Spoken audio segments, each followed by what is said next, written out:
Friends, આ છે આપણું ખાટી કેરીનું અથાણું, આજની રેસીપી. તો ફ્રેન્ડ્સ, આજે આપણે બનાવીએ ખટ્ટા કેરીનો આચાર. એના માટે મેં શું કર્યું છે, 1 કિલો લાડવા કેરી આ પરમ દિવસે ધોઈ, આવી રીતે માર્કેટથી જ પીસીસ કરીને લઈ આવેલી અને છાલ સાથે જ પીસીસ કરવાના હોય. એને ધોઈ મીઠું હળદર નાખી અને એને રેવા દીધી. ગઈકાલે સવારે એને બરાબર મિક્સ કર્યું અને પાછું રેવા દીધું અને આજે આપણે આનું ખાટું બનાવીએ છીએ. બીજું શું જોશે, આપણે આ રાઈના કુરિયા, હું તમને માપ કહીશ. 1 વાડકી રાઈના કુરિયા, પા વાડકી મેથીના કુરિયા. આનું ખાટું પાણી જે થયું છે, આ ખાટું પાણી, આ છે આપણું ખાટું પાણી. અહીંયા મેં મીઠું શેકીને રાખ્યું છે, હળદર, લાલ મરચું, હળદર, હિંગ. હવે આપણે અહીંયા મેં તેલ ગરમ કરવા મૂક્યું છે. આપણે માપ લઈએ, 1 વાડકી રાઈના કુરિયા. આ 1 વાડકી રાઈના કુરિયા હોય તો પા વાડકી મેથીના કુરિયા.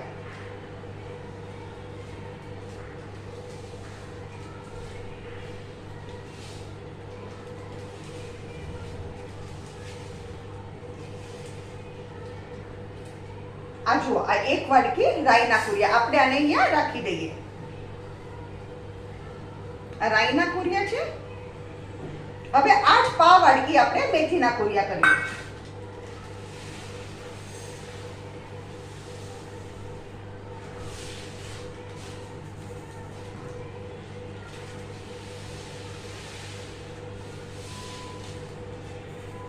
આ પા વાડકી મેથીના કુરિયા.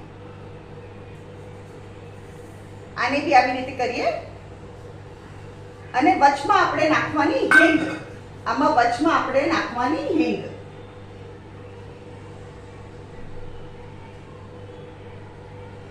આ હિંગ નાખી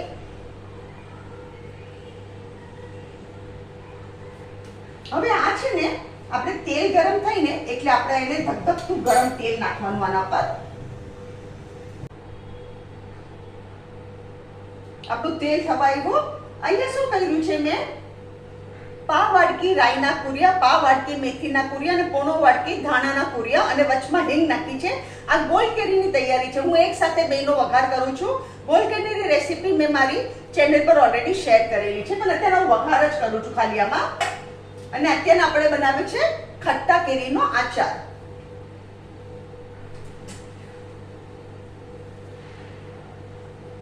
અહીંયા હું ગેસ બંધ કરું છું. હવે આપણે આમાં વઘાર કરીએ.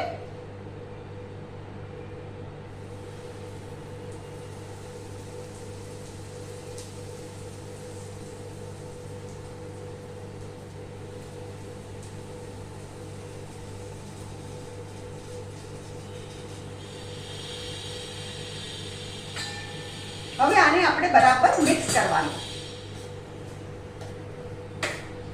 જો એકદમ સરસ સુગંધ આવે છે આખા ઘરમાં.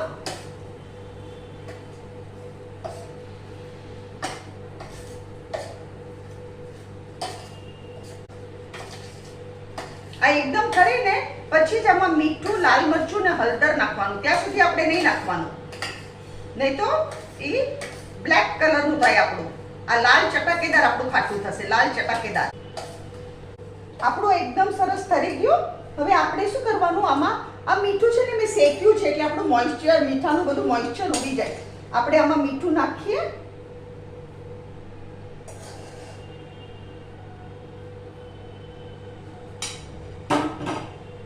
લાલ મરચું નાખીએ.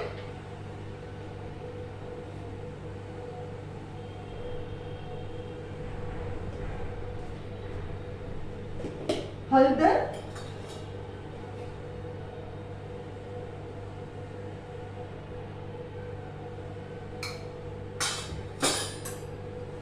અને આપણે બરાબર મિક્સ કરીએ.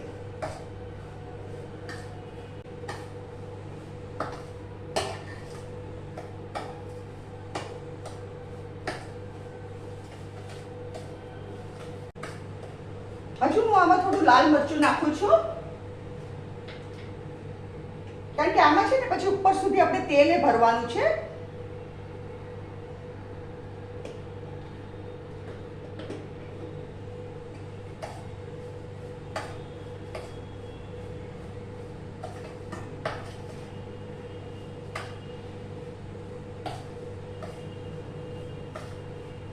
આને બરાબર મિક્સ કરી દેવાનું આપણે.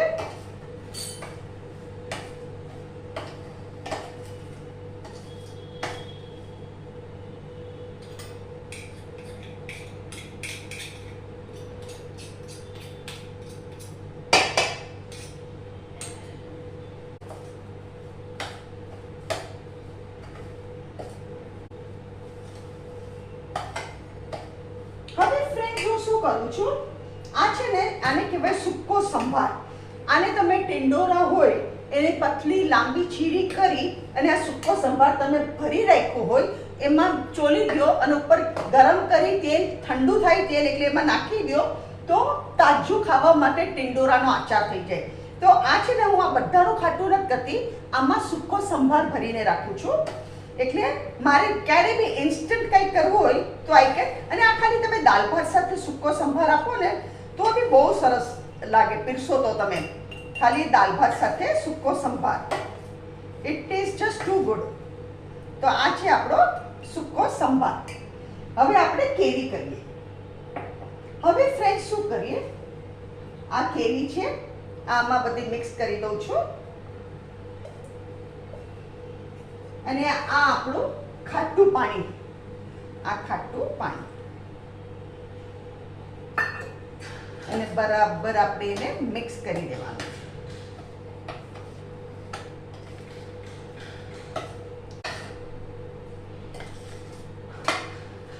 બધે કોટિંગ થઈ જવું જોઈએ સૂકા સંભારનું, બધે કોટિંગ થઈ ગયું. આપણે સી ધીસ.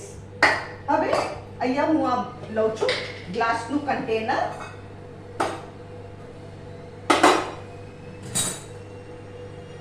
એમાં આપણે ભરી કાઢીએ.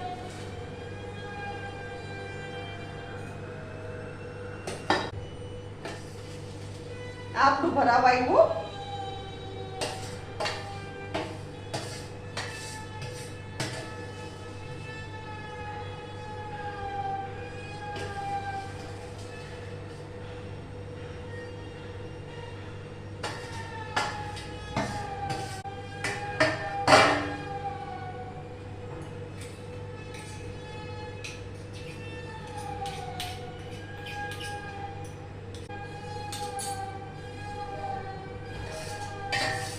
આપણે બધો સંભાર આવી રીતે સાફ કરી લેવાનો, કઈ વેસ્ટ ન જાય આપણું.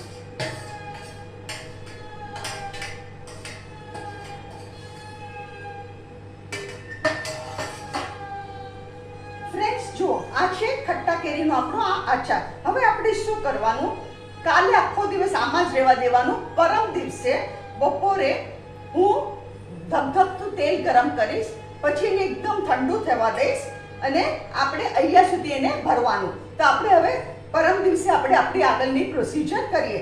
ત્યાં સુધી આપણે આને આમાં જ રહેવા દેવાનું અને કાલે એકવાર આપણે ઉપર નીચે હલાવીને મિક્સ કરી દેવાનું. ફ્રેન્ડ્સ જો 2 દિવસ થઈ ગયા. આ છે આપણો આચાર.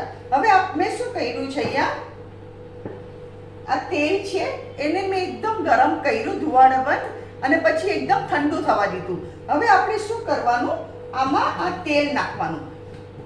આ 12 મહિનાનું અથાણું છે આપણું, એટલે બગડવું ન જોઈએ. આને ઠંડુ કરીને જ નાખવાનું, નહીં તો મરચું બ્લેક થઈ જાય.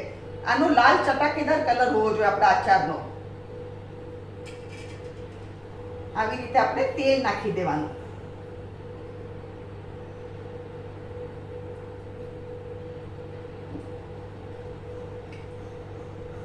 આ બહુ સરસ લાગે અને બહાર તો તમને એટલું મોંઘું પડે છે ને, ઘરમાં બહુ રીઝનેબલ પડે અને જરાય મહેનત નથી. તમે જોયું ને, it is not at all time consuming.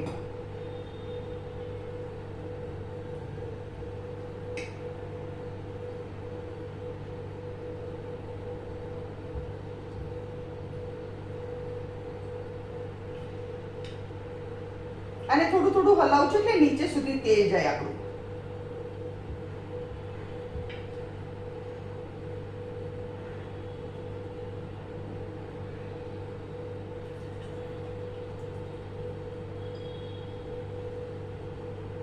અને તમે છે ને નાના કન્ટેનરમાં રેગ્યુલર ખાવા માટે કાઢો ને, પછી તમને એમ લાગે કે આમાં તેલ હવે મને કોરું થઈ ગયું છે, તો તમે આવી રીતે પાછું ગરમ કરીને ઠંડુ કરીને તેલ નાખી શકો છો.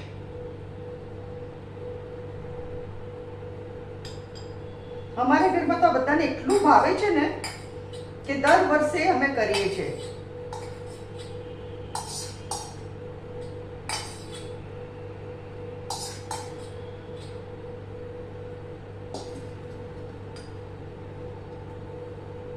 જો કેવું સરસ થઈ ગયું આપણું લાલ ચટાકેદાર અને આ ડૂબડૂબા તેલ છે એકદમ. ફ્રેન્ડ્સ, આ છે આજની આપણી રેસીપી ખાટું, એટલે આ ખાટી કેરીનો અથાણું, ખાટી કેરીનું અથાણું. અગર તમને મારી રેસીપી પસંદ આવે તો કમેન્ટમાં જરૂરથી લખો અને તમે બી બનાવો અને મારી ચેનલને જરૂરથી સબસ્ક્રાઇબ કરો.